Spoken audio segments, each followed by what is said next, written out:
Hello students, चलिए start करते हैं practical problem number 3 of bank reconciliation statement. ये सब आपके पूरे कॉन्सेप्ट्स क्लियर कर देगा स्टूडेंट। तो वीडियो में बने रहे, लास्ट तक पूरा वीडियो देखिए। डेफिनेटली आपको आगे के सारे सम्स बहुत इजी लगेंगे। Okay, so let's start. क्या दिया हुआ स्टूडेंट क्वेश्चन में? On 31st of August 2018 bank passbook of mister Ravi shows a credit balance. Credit balance मतलब फेवरेबल बैलेंस, नॉर्मल बैलेंस जो होता है, ठीक है ना। Credit balance of ₹33,600 but cash book shows a different balance. ठीक है, तो पासबुक और कैश बुक दोनों का अलग अलग बैलेंस है। और हमें जो क्वेश्चन में बैलेंस दिया हुआ है वो हमें दिया हुआ है पासबुक का बैलेंस। कौन सा बैलेंस दिया हुआ है स्टूडेंट? हमें पासबुक का बैलेंस। कैश बुक का बैलेंस हमें यहाँ पे नहीं दिया हुआ है, ठीक है। ओके, और on comparing the two books the following difference way notice. जब कंपैरिजन किया हुआ कि डिफरेंस क्यों आ रहा है, तो हमें 6 रीजंस मिलते हैं। कितने मिलते हैं स्टूडेंट? ये 6 रीजंस हमें मिलते हैं डिफरेंसेस के। तो चलिए अभी ये रीजंस जो है वो ऐड हो गए, लेस हो गए। कैश बुक के बैलेंस फाइंड आउट करने के लिए क्या करेंगे हम, खुद देखते हैं, ठीक है ना। क्या करना है हमें? ऐड करना है डिफरेंसेस को कि लेस करना है, ठीक है। ये हमारा मेन पॉइंट होगा यहाँ पर, ठीक है। तो यहाँ पे मैं रिजल्ट भी लिखते रहता हूँ साथ साथ में, ताकि हमें पता चलता रहे, ठीक है स्टूडेंट्स।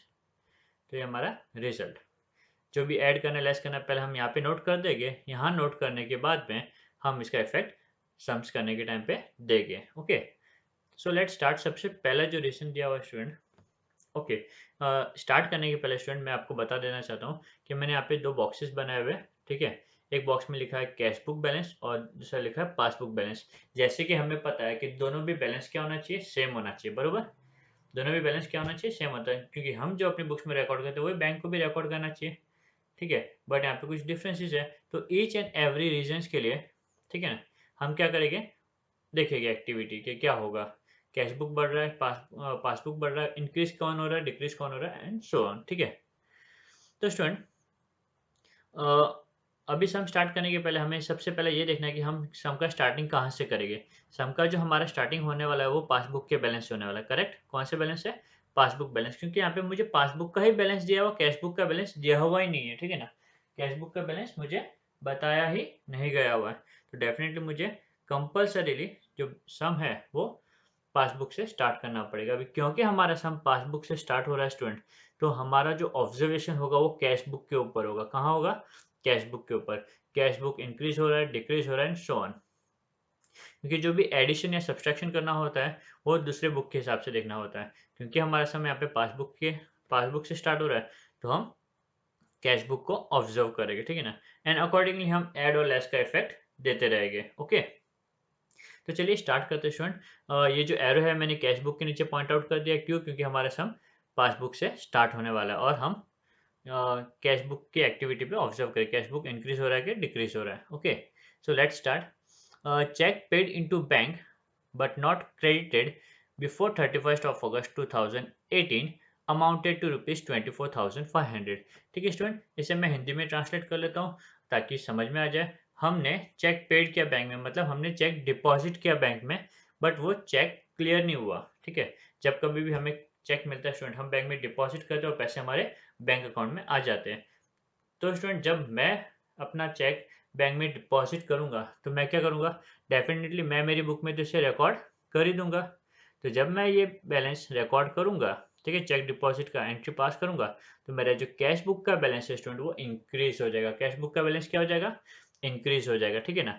पासबुक में इसका इफेक्ट नहीं है, तो पासबुक का बैलेंस वहीं पे रहेगा, कैश बुक का बैलेंस इंक्रीज हो जाएगा। तो अकॉर्डिंगली, क्योंकि हमें कैश बुक की तरफ ऑब्जर्वेशन रखना है, ध्यान रखना है, तो ये जो ट्रांजैक्शन है इसका जो नेट इफेक्ट होगा वो क्या होगा? एडिशन। क्या होगा? ऐड। क्यों ऐड होगा? क्योंकि कैश बुक का बैलेंस इंक्रीज हो रहा है, बढ़ रहा है, तो ऐड। कैश बुक का बैलेंस अगर कम होता है तो माइनस करते हैं, ठीक है। सो सिंपल, आपको खाली इस बुक के बैलेंस के ऊपर फोकस करना है क्योंकि हमारा सम पासबुक से स्टार्ट हुआ है। Okay, next. चलिए वापस मैं एक काम करता हूँ, उसको नॉर्मल पे लेके आ जाता हूँ। हमें आंसर मिल चुका अपना, ठीक है। नेक्स्ट दिया हुआ है, direct deposited by customer through NEFT rupees 33,000 recorded in passbook only। Student, एक हमारा कस्टमर था, उसने हमारे बैंक में डायरेक्टली पैसे डिपॉजिट कर दिए, ठीक है, और हमें इस बात का पता भी नहीं। अब स्टूडेंट, ये केस में क्या होगा? ये केस में डेफिनेटली पासबुक का जो बैलेंस है वो बढ़ जाएगा, क्योंकि बैंक में पैसे आ चुके हैं, तो पासबुक में बैंक में एंट्री हो चुकी है उस चीज़ की, तो पासबुक का बैलेंस बढ़ जाएगा। तो हमें क्या दिख रहा है स्टूडेंट, जो कैश बुक का बैलेंस है हमें ऑब्जर्वेशन कैश बुक पे रखना, ठीक है ना। कैश बुक का बैलेंस क्या हो गया, पासबुक के मुकाबले कम हो गया। अभी क्योंकि कैश बुक का बैलेंस पासबुक के मुकाबले कम है, तो इसका जो इफेक्ट होगा ट्रांजेक्शन का वो क्या होगा, लेस होगा। क्या होगा, लेस होगा स्टूडेंट, ठीक है। तो चलिए यहाँ पे लिख देते लेस। डन। सेकेंड रीजन भी हो गया। थर्ड देखते हैं स्टूडेंट। अभी वापस हम क्या करेंगे, दोनों को नॉर्मल पे लेके आएंगे। एवरी रीजन स्टार्ट करने के पहले दोनों बैलेंस नॉर्मल पे आपको लेके आना, फिर ऑब्जर्व करना, ठीक है। तो चलिए थर्ड देखते हैं। चेक इशूड, इशूड मतलब स्टूडेंट हमने दिया चेक, ठीक है ना। Check issued on 20th August 2018 was presented for payment on 5th of September 2018 amounted to rupees 38,800। तो स्टूडेंट हमने कोई पार्टी को चेक दिया, पेमेंट किया, ठीक है ना। अब जब हम चेक इशू करते हैं तो डेफिनेटली हमारा बैंक का बैलेंस क्या होना चाहिए, रिड्यूस हो जाना चाहिए। तो हम हमारी बुक में क्या कर देंगे, उस बैलेंस को रिड्यूस कर देंगे, ठीक है। क्योंकि जब मैं चेक इशू करूंगा तो मैं मेरी बुक में बैलेंस क्या कर दूंगा, बैंक का कम कर दूंगा, ठीक है ना। बट पासबुक का बैलेंस तो वहीं का वहीं है। तो स्टूडेंट हमारे हमें क्या दिखाई दे रहा है यहाँ पे, कैश बुक का बैलेंस क्या हो रहा है, कम हो रहा है। अभी क्योंकि कैश बुक लेस हो रहा है तो यहाँ पे मुझे क्या करना होगा स्टूडेंट, लेस करना होगा, ठीक है ना। तो यहाँ पे भी मैं नोट कर देता हूँ लेस, ठीक है। चलिए ये भी हो गया। अब हम फिर से देखते हैं। नेक्स्ट दिया हुआ, अ bill receivable of ₹15,000 discounted with bank was dishonored on 30th of August 2018. Intimation of the same was received on 3rd of September 2018। तो स्टूडेंट एक बिल रिसीवेबल था जो हमने बैंक के पास से डिस्काउंट करवाया था, ठीक है ना। शॉर्ट में समझ लेते बिल रिसीवेबल होता क्या है स्टूडेंट। बिल रिसीवेबल एक लीगल डॉक्यूमेंट होता है जो इसमें प्रॉमिस होती है, एक पर्सन प्रॉमिस हमें करता है कि आपको so and so amount after so and so date दे देंगे, ठीक है। 2 महीना 3 महीने के बाद आपको पेमेंट कर दिया जाएगा। बट जब बिजनेसमैन को अर्जेंट रिक्वायर्ड होता है स्टूडेंट, बिजनेसमैन क्या करता है, वो बिल लेके बैंक के पास जाता है और ऑन द स्पॉट पैसे ले लेता है, ठीक है ना। क्योंकि बैंक को पता है कि ये लीगल डॉक्यूमेंट है, हमें हमारे पैसे मिल जाएंगे। बट ड्यू डेट के टाइम पे क्या हुआ स्टूडेंट, ड्यू डेट के टाइम पे तो चेक डिसऑनर्ड हो गया। अब क्योंकि वो चेक डिसऑनर्ड हो गया स्टूडेंट, जो बैंक को मिलना था वो नहीं मिला, तो बैंक क्या करेगा, बैंक कस्टमर के अकाउंट से बैलेंस को क्या कर देगा, डिडक्ट कर देगा। कस्टमर के अकाउंट से बैलेंस को क्या कर देगा स्टूडेंट, डिडक्ट कर देगा, लेस कर देगा। तो कस्टमर का जो बैंक का बैलेंस है वो क्या हो जाएगा स्टूडेंट, कम हो जाएगा। तो यहाँ पे कैश बुक क्या हो रहा है स्टूडेंट, कैश बुक तो बढ़ रहा है, पासबुक कम हो गया मतलब कैश बुक इंक्रीज हो गया, करेक्ट ना। तो हमें क्या करना पड़ेगा, ये जो फोर्थ ट्रांजेक्शन है उसके लिए हमें एडिशन करना पड़ेगा स्टूडेंट। क्या करना पड़ेगा, एडिशन करना होगा, ठीक है। चलिए ये भी हो गया। नेक्स्ट फिफ्थ ट्रांजेक्शन स्टार्ट करने के पहले वापस नॉर्मल कर देते हैं। ओके, ये आपको करने की जरूरत नहीं है, एक बार आपको ग्रिप आ गया तो आप ऑटोमेटिक माइंड में ये सब कर सकते हो। आपको समझ में आया इसलिए मैंने ये बॉक्सेस वगैरह बनाए हुए, ठीक है ना। Passbook credit side was overcasted by 2000, sorry overcasted ₹2000। इसका मतलब क्या स्टूडेंट, पासबुक जो है, ठीक है ना, पासबुक का क्रेडिट साइड मतलब नॉर्मल जो क्रेडिट बैलेंस होता है, नॉर्मल बैलेंस होता है। तो पासबुक का जो क्रेडिट साइड है मतलब रिसिप्ट साइड, ठीक है ना। ओवरकास्ट मतलब हमने ज्यादा रिकॉर्ड किया, पासबुक का बैलेंस अगर ज्यादा रिकॉर्ड है तो पासबुक का बैलेंस बढ़ गया। ये क्या इंडिकेट करता है कि कैश बुक का बैलेंस कम हो गया।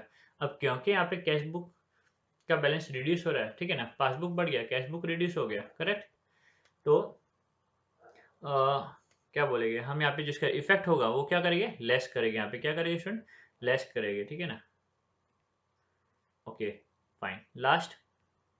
लास्ट इफेक्ट देने के पहले वापस नॉर्मल कर देते हैं। Bank debited ₹400 for bank charges in passbook was not recorded in cash book, ठीक है ना। बैंक ने डेबिट किया मतलब स्टूडेंट बैंक ने चार्ज किए जिसकी वजह से हमारा बैलेंस क्या होने वाला है, कम होने वाला है, ठीक है ना। जब हम बैंक अकाउंट यूज करते हैं तो कई सारे चार्जेस हमें ड्यूरिंग द ईयर लगते रहते हैं। तो बैंक ने क्या किया, ₹400 चार्ज किया, जिसकी वजह से क्या होगा स्टूडेंट, बैंक का जो बैलेंस है वो कम हो जाएगा। बट हमने हमारी बुक में रिकॉर्ड नहीं किया तो हमारा बैलेंस वहीं पे था, जिसकी वजह से हमारा बैलेंस यहाँ पे क्या दिखाई दे रहा है, इंक्रीज हो गया। क्या हो गया, हमारा बैलेंस इंक्रीज हो गया। तो हम क्या करेंगे स्टूडेंट, हम यहाँ पे ऐड कर देंगे, क्या कर देंगे लास्ट में, यहाँ पे ऐड कर देंगे, ठीक है। Okay add done. तो स्टूडेंट देखा हमने 6 की 6 ट्रांजेक्शन्स का इफेक्ट दे दिया, जहां पे 1 2 और 3 बैलेंस 3 अमाउंट्स एडिशन में आ रहे हैं और बाकी के 3 अमाउंट रिड्यूस हो रहे हैं, करेक्ट। तो अकॉर्डिंगली हमें क्या करना पड़ेगा स्टूडेंट, इफेक्ट्स देना होगा अभी। Okay so let's start. सबसे पहले हम क्या करेंगे स्टूडेंट, यहाँ पे हेडिंग दे देंगे किसकी बुक्स में हम ये सब नोट कर रहे हैं। तो ये सारे ट्रांजेक्शन जो BRS है हम in the books of mister Ravi prepare कर रहे हैं, करेक्ट। नेक्स्ट, ये जो बैंक रिकंसिलिएशन स्टेटमेंट है वो अगस्त मंथ का, हर मंथ का आपको रिकंसिलिएशन स्टेटमेंट बनाना होता है। ओके, नेक्स्ट हमारा होगा पर्टिकुलर अमाउंट, ठीक है। ये मैं नॉर्मल मेथड कर रहा हूँ, दो अप्रोच है इसे सॉल्व करने के। तो जैसे हम नॉर्मली करते हैं वो ऐसे मैं सॉल्व करें, या फिर जैसे आपके मैक्सिमम सम टेक्स्ट बुक में दिया हुआ उस हिसाब से मैं ये सम प्रेजेंट कर रहा हूँ, ठीक है। ओके, ठीक है। सो सबसे पहले हम क्या करेंगे, हमने लिख दिया in the books of mister Ravi bank reconciliation statement for the month has on 31st of August particular amount. अब क्वेश्चन में हमारा जो बैलेंस था दिया हुआ इन्फॉर्मेशन, उसमें पासबुक का बैलेंस दिया हुआ था। अकॉर्डिंगली मुझे पासबुक का बैलेंस यहाँ पे क्या करना पड़ेगा, नोट करना पड़ेगा, ठीक है। तो balance as per passbook credit मतलब नॉर्मल बैलेंस मैंने हाईलाइट किया ताकि आपको ये समझ में आए, ठीक है। 4 केसेस हमने कॉन्सेप्ट वाले सम में देखे थे। अगर कॉन्सेप्ट वाला सम क्लियर नहीं हुआ था तो वापस एक बार देख लीजिए ताकि आपका वो कॉन्सेप्ट क्लियर हो जाए। अगर वो कॉन्सेप्ट एकदम अच्छे से हो गया तो आप कोई भी सम सॉल्व कर सकते हो, ठीक है ना। तो ये हमारा नॉर्मल सम है, क्रेडिट बैलेंस ये क्या इंडिकेट कर रहा है, हमारा नॉर्मल बैलेंस है। ओके, और अमाउंट जो दिया हुआ है वो दिया है 33,600। कितना दिया हुआ है, 33,600, करेक्ट, फाइन। अब हम क्या करेंगे स्टूडेंट, एक एक करके एडिशन वाली चीज पहले नोट कर देंगे। तो सबसे पहले लिखा है cheque paid into bank but not credited, ठीक है ना। चेक पेड इनटू बैंक मतलब चेक डिपॉजिट किया हमने यहाँ पर, ठीक है। तो पहले हम एडिशन लिख देते हैं। पहला जो इफेक्ट है check deposited but not clear, credit मतलब बट नॉट क्लियर, ठीक है। अमाउंट कितना है 24,500, तो मैं यहाँ पे नोट कर लेता हूँ 24,500, ठीक है। अकॉर्डिंगली सेकेंड दिया हुआ bill receivable of ₹15,000 discounted with bank was dishonoured. तो इसका ट्रांजेक्शन कैसे लिखिए student, discounted bill dishonoured, discounted bill क्या हो गया, डिसऑनर्ड हो गया, रिकॉर्डेड इन पासबुक ओनली, उसका इफेक्ट जो है सिर्फ पासबुक में रिकॉर्डेड किया हुआ है, ठीक है। तो चलिए नोट कर लेते हैं, discounted bill dishonoured recorded in passbook and only, amount कितना था स्टूडेंट 15,000, तो यहाँ पे हम नोट कर देते हैं 15,000, ठीक है। नेक्स्ट हम देखते हैं student, bank debited ₹400 for bank charges in passbook was not recorded in cash book। तो इसके लिए लिखिए bank charges debited by bank not recorded in cash book, bank charges bank ने डेबिट कर दी जो हमने कैश बुक में रिकॉर्ड नहीं किए हुए, ठीक है। अमाउंट कितना था स्टूडेंट, अमाउंट था हमारा ₹400, ठीक है। तो आप देख सकते हो जो भी एडिशन वाली चीजें थी मैंने सब यहाँ पे नोट कर ली। इन सभी का जो बैलेंस आएगा स्टूडेंट वो आएगा मेरा 39,900। कितना आएगा स्टूडेंट, 39,900, ठीक है, फाइन। अब हम ये दोनों बैलेंसेस को ऐड कर देंगे स्टूडेंट, जो टोटल मुझे मिलेगा वो होगा 73,500। कितना, 73,500। अब हम लेस वाली चीज़ों को नोट करेंगे, ठीक है। तो सबसे पहले दिया हुआ है direct deposited by customer NEFT ₹33,000 recorded in passbook only. तो स्टूडेंट ये हमने क्या लिखा हुआ है यहाँ पे, लेस होने वाला है, ठीक है। तो डिस्क्रिप्शन की नरेशन कैसे लिखेंगे, यहाँ पे ऐसे लिखेगी डायरेक्ट डिपॉजिटेड, पहले ये है ना, या direct deposited record in passbook only, direct deposit था जो हमने सिर्फ और सिर्फ पासबुक में रिकॉर्ड किया, ठीक है। Okay, direct deposited record in passbook only, fine, ये हमने रिकॉर्ड कर दिया 33,000, ये डन हो गया स्टूडेंट। नेक्स्ट है हमारा check issued on 28th of August 2018 were presented for payment on 5th of August, sorry 5th of September 2018। तो इसके लिए हम क्या डिस्क्रिप्शन लिखेंगे स्टूडेंट, चेक हमने इशू कर दिया बट वो बैंक में आया नहीं, तो इसके लिए हम लिखेंगे check issued but not presented for payment. Amount कितना दिया हुआ स्टूडेंट, अमाउंट दिया 38,800, 38,800, ठीक है। And lastly passbook credit side was overcasted, तो यहाँ पे हम डिस्क्रिप्शन में लिखिए passbook credit side is overcasted, जैसे दिया वैसे लिख देंगे, ठीक है ना। अगर आपको स्टेटमेंट लिखने में नहीं आता है, इसे रिड्यूस फॉर्म में लिखने नहीं होता तो आप एज इट इज भी लिख सकते हो, ठीक है। तो ये मैंने नोट कर दिया यहाँ पे स्टूडेंट। अमाउंट था मेरा यहाँ पे 2,000, कितना था 2,000। इन तीनों का भी जो टोटल है स्टूडेंट वो आ रहा है 73,800। कितना आ रहा है 73,800, ओके। अब स्टूडेंट इन दोनों को जब मैं सब्सट्रैक्ट करूंगा 73,500 माइनस 37,800, तो मुझे जो बैलेंस मिलेगा स्टूडेंट वो मिलेगा -300, ओके। अब क्योंकि स्टूडेंट मेरा जो रिजल्ट लास्ट जो बैलेंस है वो नेगेटिव आ रहा है, और नेगेटिव बैलेंस क्या इंडिकेट करता है स्टूडेंट? ओवरड्राफ्ट का केस इंडिकेट करता है, करेक्ट। तो ये मेरा ओवरड्राफ्ट बैलेंस बता रहा है। अभी क्योंकि हमने सम का स्टार्ट पासबुक से किया था, तो क्लोजिंग के टाइम पे जो बैलेंस मिलेगा मुझे कैश बुक का मिलेगा स्टूडेंट, ठीक है ना। तो यहाँ पे मैं नोट कर लेता हूँ, ओवरड्राफ्ट हैज पर कैश बुक, ठीक है ना। ओवरड्राफ्ट हैज पर cash book credit balance. Cash book में जो ओवरड्राफ्ट होता है वो क्रेडिट बैलेंस इंडिकेट करता है, ठीक है। नॉर्मल डेबिट बैलेंस होता है, ओवरड्राफ्ट के केस में वो क्रेडिट बैलेंस होता है, ठीक है स्टूडेंट। तो हमारा ये आंसर, फाइनल आंसर मिल गया हमें। ओके, तो कुछ इस तरीके से स्टूडेंट हमें सम सॉल्व करना है, प्रेजेंट करना है, ठीक है। उम्मीद करता हूँ आपको ये सम समझ में आया होगा। अगर आपको वीडियो अच्छा लगा है, do share with your friend, like the video, and if you have not subscribed yet, kindly subscribe the same. Okay, चलिए, थैंक यू।